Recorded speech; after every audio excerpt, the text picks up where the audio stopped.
नमस्कार, good morning, सत श्री अकाल। दोस्तों, मैं अभिषेक जैन, आपका मेरी चैनल पर स्वागत है। इस कहानी में हम जानेंगे कि भाग्य में जितना लिखा होता है उतना ही मिलता है। तो फटाक से चैनल को लाइक, शेयर और सब्सक्राइब कर ले। तो चलिए शुरू करते हैं।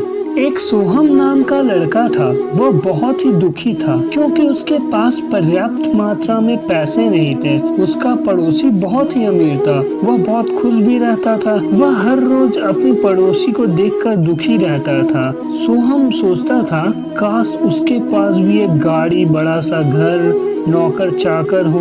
वह भगवान से एक ही चीज मांगता कि वह भी उसके पड़ोसी की तरह अमीर बन जाए, जिसके लिए उसने भगवान से मन्नत भी मांगी थी कि अगर उसके पास भी इतना पैसा आ जाएगा तो वह भगवान के लिए एक बड़ा सा मंदिर बनवाएगा।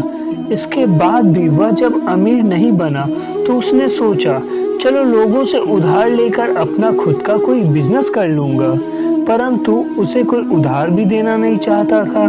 तो उसने माँ लक्ष्मी की आराधना करना प्रारंभ किया और वह आराधना में इतना खो गया कि उसे सुध ही नहीं रही। उसकी भक्ति देखकर माता लक्ष्मी प्रसन्न हो गईं। माता लक्ष्मी ने भगवान नारायण से कहा, हे प्रभु, यह मनुष्य मेरी भक्ति में इतना मग्न है। तो भगवान ने कहा, हाँ देवी, परंतु यह केवल भक्ति धन के लिए कर रहा है। इसके भाग्य में धन का कोई योग नहीं है। तो माता लक्ष्मी ने पूछा, क्यों प्रभु? तो भगवान विष्णु ने कहा कि यह अपने पिछले जन्म में बहुत ही अमीर था और यह लालची बहुत ज्यादा था, जिस कारणवश इसे ऋषि मुनि ने श्राप दिया था कि तू अगले जन्म में धन के लिए ही तड़पता रहेगा, परंतु तुझे धन की प्राप्ति नहीं होगी। तो लक्ष्मी जी ने कहा, इसकी भक्ति से मैं प्रसन्न हूँ। मैं इसे धन की परेशानी से दूर करना चाहती हूँ। तो माता लक्ष्मी ने कन्या का रूप लेकर उसके घर गई और उसे सोने की पोटली देकर कहा, भाई साहब, यह आपका है? तो उस व्यक्ति ने कहा, यह क्या है देवी? तो माता लक्ष्मी ने कहा, यह एक सोने की पोटली है जो कि मुझे आपके घर के बाहर गिरी मिली, तो मैंने सोचा कि आपको दे दूं। जैसे ही उसने सोने की पोटली के बारे में सुना और उसमें सोना देखा,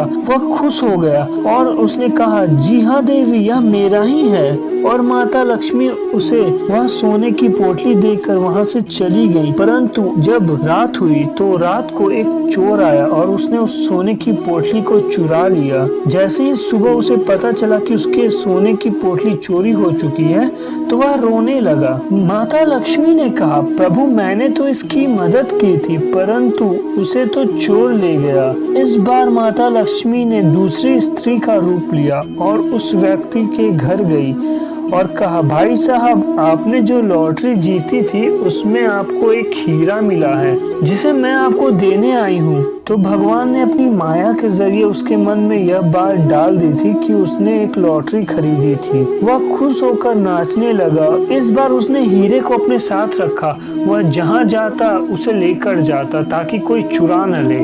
सोहम को हीरे मिले 1 हफ्ते बीत चुके थे। एक दिन सोहम को उसके दोस्त का कॉल आया, भाई जल्दी आजा सोहम। सोहम ने हीरे को अपने जेब में डाला और अपने दोस्त के घर निकल पड़ा। वहां पहुंचा तो सोहम के दोस्त ने कहा, भाई एक जगह चलना है, जल्दी से यह नए कपड़े पहन ले। तो सोहम ने फटाक से हीरे को अपने जेब से निकाला और उस नए कपड़े में डालकर नए कपड़े को पहन लिया। जब वे दोनों उस पार्टी में पहुंचे तो वहां सोहम और उसके दोस्त ने कुछ ज्यादा पी ली, जिस कारण से उन्हें होश न रहा। वे रास्ते में गिरते पड़ते घर की ओर पहुंचे। जब सुबह हुई तो सोहम को याद आया कि उसे हीरे को लेकर उसके ज्वेलरी के पास जाना है। तो ज्वेलर के पास वह जब पहुंचा तो देखा पैकेट में हीरे नहीं थे। तब उसे याद आया कि वह अचानक से रात को पीकर गिर गया था। तब वह वहां जाकर उस हीरे को खोजने लगा, परंतु वहां उसे हीरा ना मिला, जिस कारण वह अपना माथा पकड़कर रोने लगा।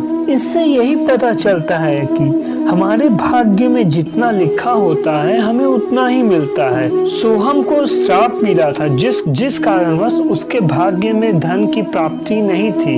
अगर यह कहानी आपको अच्छी लगी तो कृपया कमेंट में हमें लिखकर बताएं और आप हमें कमेंट में बताएं कि आपको कौन सी कहानी नेक्स्ट वीडियो में सुननी है। तो फिर मिलेंगे नेक्स्ट वीडियो में, तब तक के लिए बाय बाय, गुड नाइट, धन्यवाद, राधे राधे।